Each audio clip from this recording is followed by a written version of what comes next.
Hi there, I'm Shirley.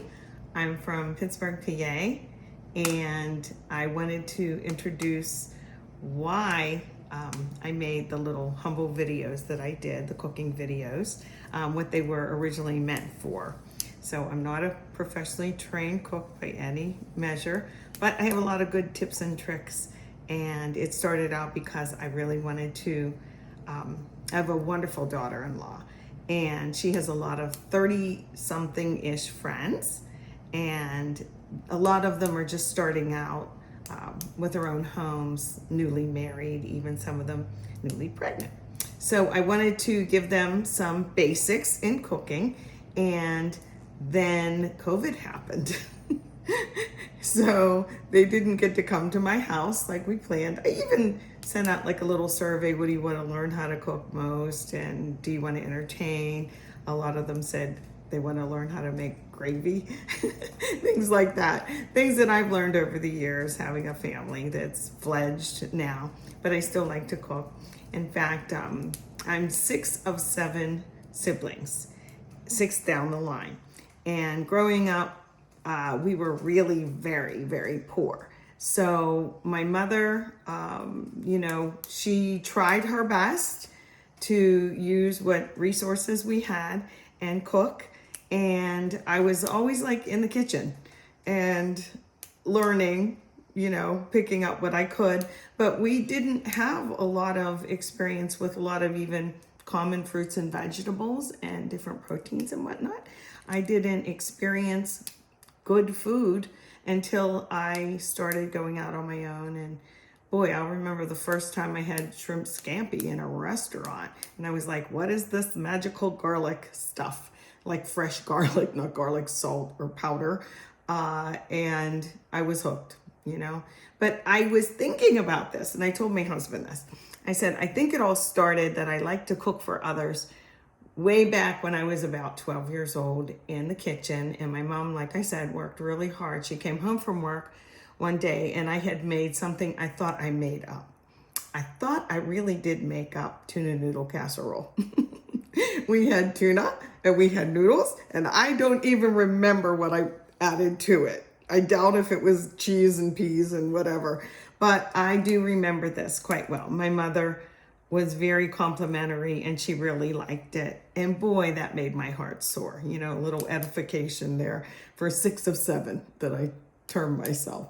Anyway, I think that's where it all started, where then it was like, I made peanut butter cookies and my sister Beverly really liked them and she would ask me to make them again. Or, when I had my own place then and made chili and everyone loved my chili. Well, that's all it took. Little flattering here, and I was hooked on cooking and cooking for others. But I do know it's an act of love when you can cook for your family. I really mean that. You show love in lots of different ways, and one of them is having a nice meal. When you walk in the door and you smell that, my husband calls himself the luckiest stomach, which makes me happy. So anyway, what I had planned for the girls was not just recipes to show them, not just what to cook. I mean, you can find a recipe anywhere, online. Just look at all the recipes. But if the recipe says to sear the scallops, sear the steak, what does that mean? They may be doing it incorrectly, not them in particular, but others. So I want to teach what the word sear means. And then after that, anytime you see that word, sear, in a recipe, or somebody says, to sear something, then you know how to do it correctly. And vive la différence, So also, the name that I have on the YouTube channel, The Cheating Gourmet, I just want to tell you really quickly how that came about.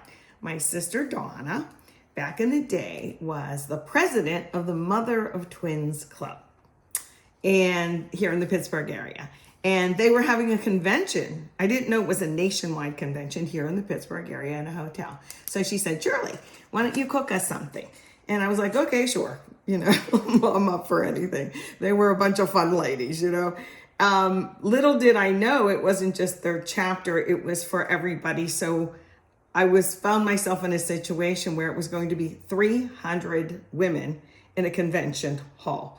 And so I thought, well, these are mothers of twins. They need to save time, like I like to. They need to save money, like I also like to. So what I did was I set up two at a table, two like hot plates. And I was going to cheat on this side and make shrimp and broccoli Alfredo, like kind of the cheaty way, with small shrimp and margarine and milk.